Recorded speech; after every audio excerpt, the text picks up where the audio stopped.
Welcome everybody back to the channel. These are today's gaming headlines. Sony has announced that the PlayStation Portal is getting a cloud gaming update with gameplay capture support, which is great news for anyone who wants to stream their regret in 1080p. Now you can record every second of laggy gameplay for all of the games Sony hasn't released in almost a year. Activision is tweaking Call of Duty's Terminator skin after players complained it was pay to win because it was too hard to see. Yeah, apparently the most advanced killer robot in the future was defeated by contrast settings. The skin was so dark and stealthy, people said it gave players an unfair advantage, which is weird because usually when you pay extra in Call of Duty, you end up buying a gun that looks like it shoots Mountain Dew. Activision responded by making the Terminator skin more visible, which is just corporate speak for we made it uglier so you'd stop winning with it. Gamers were furious, saying that they changed and ruined their $30 skin. Bro, if the highlight of your week was being invisible in Warzone, I got some real wars you might want to look into.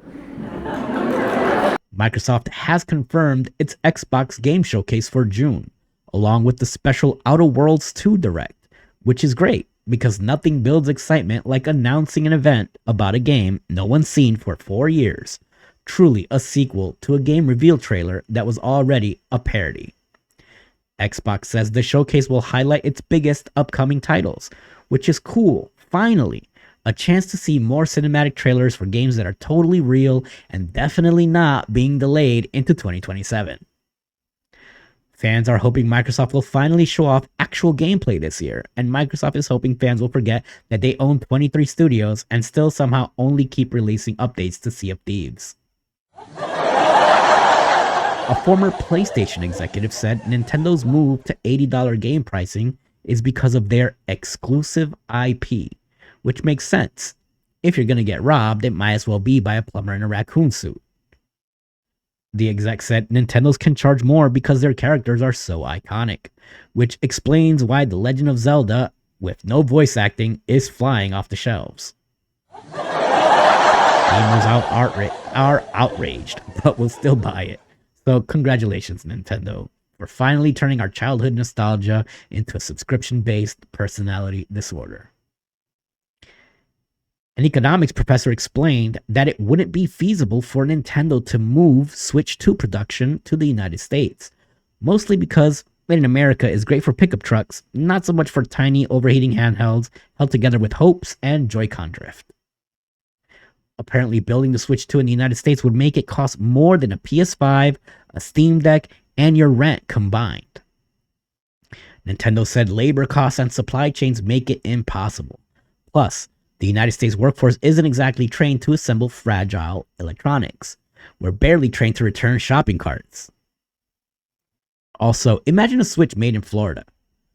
The power button would just say freedom, the parental controls wouldn't work, and somehow it'd come preloaded with the Joe Rogan Experience. A Nintendo rep said that Wind Waker coming to Switch 2's GameCube collection doesn't mean that Wind Waker HD won't happen. In other words, we might sell you the same game a third time, but shinier.